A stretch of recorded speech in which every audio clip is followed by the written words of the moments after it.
ده زغلول ودي بنته فرحة، والاتنين اتجمعوا في واحدة من أقذر الجرائم اللي حصلت في مصر. جريمة ملهاش علاقة بالبشر، جريمة نسيوا فيها دينهم وبقوا عبيد لشهواتهم الدنيئة، ونسيوا إن ربنا مطلع عليهم. فقبل ما نبدأ الحكاية صلي على الحبيب لأجل قلبك يطيب، ويلا نتكلم في جريمة الليلة.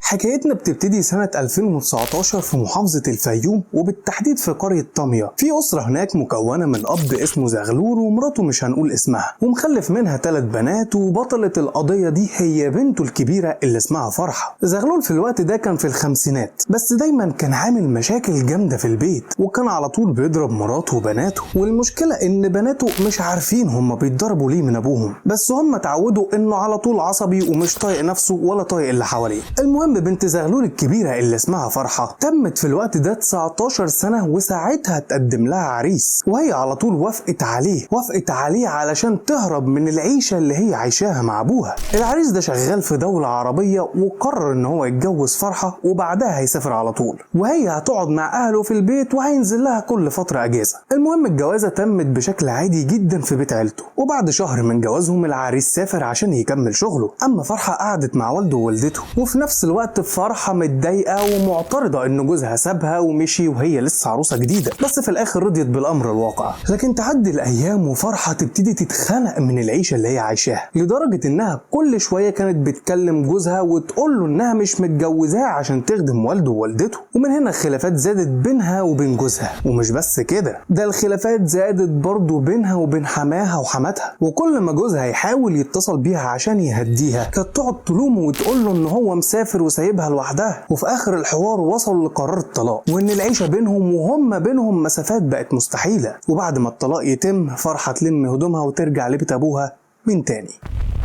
احساس فرحة لما رجعت لبيت اهلها من تاني كان زي احساس الشوكة اللي واقفة في زورها، وده لان وضع ابوها زي ما هو، بل بقى اسوأ من بعد ما فرحة اتطلقت كمان. وابوها زغلول حرفيا كان بيعمل مشاكل في البيت على كل صغيرة وكبيرة. المهم في يوم من الايام فرحة قررت انها تقعد مع ابوها عشان تعرف منه ايه اللي مضايقه، وكانت عايزة تعرف ايه الخلافات اللي بينه وبين والدتها مخلياه على طول عصبي كده. زغلول حاول انه يتهرب من الرد على سؤالها، لكن فرحة قعدت تزن عليه عشان تعرف ايه السبب، لعل وعسى ممكن تحل المشاكل اللي بين ابوها وامها. وساعتها الاب المحترم ده قال لها كلام ما ينفعش يطلع منه لبنته. قال لها بصي يا فرحة يا بنتي، انت كبرت دلوقتي وعارفه يعني ايه جواز، واكيد هتفهميني وهتفهمي الكلام اللي هقوله دلوقتي. انا مش هخبي عليكي يا بنتي، انا لسه بصحتي ومعجزتش وليا متطلبات زوجيه، وامك حرماني من حقوق الشرعيه وشايفه اننا كبرنا على الحاجات دي. لو فكركم يا جماعه الخير ان ابوها شخص وقح وبجح، احب اقولك ان رد بنته عليه ما كانش فيه اقذر منه. فرحة لما سمعت الكلام من ابوها ما اتفاجئتش من اللي قاله، دي سكتت بتاع دقيقة كده وقالت له جملة في قمة القذارة. قالت له بالنص كده ما تزعلش يا بابا، اللي تأثر فيه الام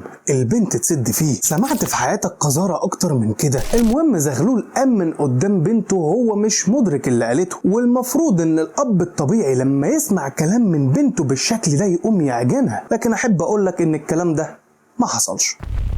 فرحة قررت ان هي تغري ابوها وتجيب رجله، وفي البداية زغلول افتكر ان ده اختبار منها او حاجة زي كده، فقال يجاريها ويشوف هيوصل معاها لايه. ومن هنا كانت بداية القرف. فرحة وابوها زغلول استجابوا لبعض ووقعوا في اقذر جريمة ممكن تحصل في تاريخ البشر. نسيوا ربنا ونسيوا الدين ونسيوا نفسهم، وبقوا زي كلاب الشوارع مع احترامي للكلاب، لان الاتنين دول عندهم عقل يفكروا بيه. المهم العلاقة القذرة دي استمرت بينهم فترة طويلة من غير ما الام ولا اخوات فرحة يعرفوا عنها اي حاجة. بس الام بدأت تلاحظ جوزها بقى هادي وما بقاش متعصب زي الاول، وحتى لما بيجي يتعصب كان بيتعصب على كل اللي موجود في البيت ما عدا فرحة. بس الام قالت عادي، يمكن خايف على زعلها من بعد طلاقها. لحد ما في يوم من الايام الام تصحى من نومها وخرجت من اوضتها اللي بتنام فيها مع بناتها، وهي نايمة في اوضة البنات عشان ممتنعة عن جوزها. المهم وهي خارجة من الاوضة تسمع صوت مش تمام خارج من اوضة فرحة، فقررت ان هي تفتح الاوضة عليها تشوف ايه اللي بيحصل جوه، وساعتها تتصدم لما تلاقي جوزها في علاقة مع بنته. طبعا منظر ما يصدقوش عقل. الام صرخت من اللي شافته قدام عينيها، وافتكرت ان زغلول اغتصب بنته غصب عنها. كانت فاكرة انه عمل كده عشان مش بتديله حقوقه الشرعية، بس الكارثة اللي اكتشفتها ان فرحة بتعمل كده بمزاجها، ومش بس كده، دي مبسوطة بعلاقتها مع ابوها. انا عايز اقول لكم من بجاحة فرحة، قالت لامها طالما انت مقصرة مع ابويا يبقى انا هسد مكانك، ويبقى ضمننا ان محدش هيلف عليه ويتجوزه من وراكي. الام بتسمع الكلام ده ومش مستوعبة اللي سمعاه ولا مستوعبة اللي شايفاه. في نفس الوقت ده الام قالت لهم ان هي هتفضحهم في المنطقة وهتبلغ عنهم، لكن ساعتها زغلول قام وضربها وقال لها محدش هيصدقك والناس هتقول عليكي مجنونة. يعني هو في حد عاقل هيصدق ان في اب بيعمل علاقة مع بنته؟ سمعت قرف اكتر من كده، والمشكلة ان القرف ده ما وقفش لحد هنا، ده من بجاحتهم هما الاتنين بقوا يعملوا علاقة في عز النهار والام والبنتين التانيين في البيت.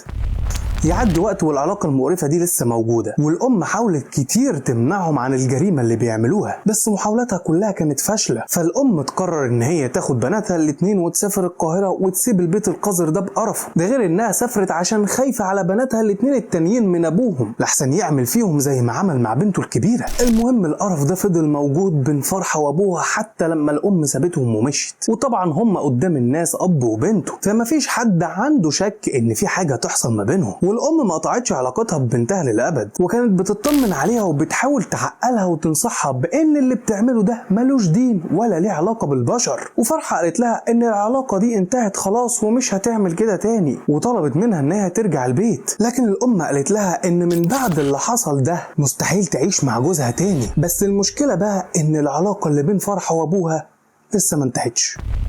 تعدي الأيام ونوصل في أوائل 2022 وتحصل المصيبة الأكبر، وفرحة تكتشف إنها حامل. طبعا كارثة بكل المقاييس، وعشان كده فرحة جريت على أبوها وصدمته بالخبر ده. فزغلول قال لها إنها لازم تنزل الحمل ده بأي طريقة وبأي تمن. لكن فرحة لما راحت كشفت لقت إن الحمل بتاعها عدى عليه الوقت اللي ممكن تنزله فيه، ولو نزلته هي اللي هتتأذي. طبعا زغلول بدماغه اللي مليانة قذارة وقرف طلع بخطة شيطانية تانية خالص، وهي انهم هيستنوا انها تولد وبعدها يخلصوا من العيل. وبالفعل فرحة اختفت من قدام الجيران تماما، وده لان الجيران عارفين ان هي ست مطلقة وعارفين ان هي عايشة مع ابوها. بس المفاجأة اللي ما كانتش متوقعاها ان امها اتصلت بيها تطمن عليها. فالام سمعت صوت فرحة فيه تعب ومش قادرة تاخد نفسها، ولما سألتها مالك فيه ايه، فرحة قالت لها ان هي عندها برد بس مش اكتر. طبعا الام ما اشترتش منها الكلام ده، وعشان كده رجعت الفيوم تاني وبدون سابق انذار عشان تتصدم لما تلاقي بنتها حامل، والمشكلة انها حامل من ابوها. الام ما صدقتش اللي شايفاه قدام عينيها واتصدمت من تاني، وكانت فاكرة ان العلاقة دي خلاص انتهت. المهم الام قعدت تزعق معاها وقالت لها ان الفعل ده هيندموا عليه، وبعد ما خلصت كلام معاها رجعت على القاهرة من تاني. نوصل ليوم الولادة، وزغلول خد بنته بالليل وطلع على مستشفى خاصة عشان يولدها. ولما الممرضة اللي في المستشفى سألته عن جوزها قال لها ان جوزها مسافر وهو اللي مسؤول عنها. طبعا دي حاجة طبيعية وبعيدة جدا عن الشك. المهم فرحة ولدت ولد سليم مكتمل النمو، واستلم زغلول الولد وخد فرحة وروحوا البيت زي الهربانين ومش عايزين حد يشوفهم. ولما طلعوا البيت زغلول عطى الولد لفرحة وقال لها انها لازم تخلص منه دلوقتي وبكل قسوة. فرحة كتمت نفس الولد اللي عمره اقل من يوم ومات في ايديها. ومش كده وبس، ده كمان جابت جوانتي من بتوع الجراحة ولفته على رقبته عشان تتأكد انه مات. استحالة دي تكون من البشر، ده الحيوانات بيخافوا على عيالهم. ده حتى ما صعبش عليها وهي بتخنقه. ويجي الدور على القذر ابوها ويلف الولد وعليه حجر ويحطه في كيس بلاستيك، وساعتها يخرج بالليل ويرمي الكيس في مصرف المية. فرحة بقى ما عملتش حساب الأم، لأن تاني يوم الأم وصلت البيت في الفيوم ولقت بطن فرحة نزلت. يعني معنى كده إن فرحة ولدت خلاص، بس فين الطفل؟ فرحة قالت لها بصوت مليان قلق إن الولد نزل مريض ومات في ساعتها. والأم ما صدقتش وطلبت من بنتها تقول لها على مكان المستشفى اللي ولدت فيها. وفرحة كانت خايفة منها بشكل مش طبيعي واضطرت إن هي تقول لها على مكان المستشفى. وأول ما الأم وصلت هناك وسألت عن ولادة فرحة اتصدمت لما عرفت إن الولد نزل معافى وروح البيت كمان. الست دي يا عيني خدت صدمات حياتها كلها في سنتين بس. المهم الأم بدون تفكير تطلع على اسم الشرطة وتحكي لهم على كل اللي حصل من البداية، وساعتها الشرطة على طول تطلع على عنوان بيتهم وتقبض على زغلول وبنته. طبعا رصيد سترهم خلاص انتهى وأمر الله نافذ لا محالة. ما قدروش يستخبوا من الحقيقة وما قدروش يبطلوا أفعالهم الدنيئة، وفي الآخر اعترفوا بحقيقة أفعالهم. وبعد ما اعترفوا زغلول وراهم المكان اللي رمى فيه الولد. فرحة في الاعترافات مثلت انه تم اغتصابها من ابوها وقتلت ابنها اجبارا منه عشان ما يتفضحوش. بس فرحة ما تعرفش ان القرف ليه نهاية. الام وبناتها الاتنين اللي هم اخواتها شهدوا ان العلاقة اللي كانت بين فرحة وابوها كانت برضاها، وان مفيش حد اجبرها على انها تعمل حاجة. وبعد ما خلصت التحقيقات اتحكم عليهم بالسجن المؤبد لمدة 25 سنة، ولو اني كنت اتمنى اكتر من كده كمان. القضية دي مليانة قذارة مش طبيعية، زنا محارم وحمل حرام وقتل، يعني افعال ملهاش علاقة بالبشر تماما. مش قادر اوصف الاتنين دول لما يطلعوا من السجن هيبقى اشكالهم عاملة ازاي مع الناس. وبهنا تكون جريمة الليلة خلصت، واتمنى ان انا اكون عرضتها لكم بشكل كويس. ما تنساش تقول لي رأيك في التعليقات عن القضية، والسبسكرايب مش هوصيك عليه اكيد. واشوفكم على خير الحلقة الجاية، ولو وصلت لحد هنا فشكرا عشان اتفرجت للآخر. سلام.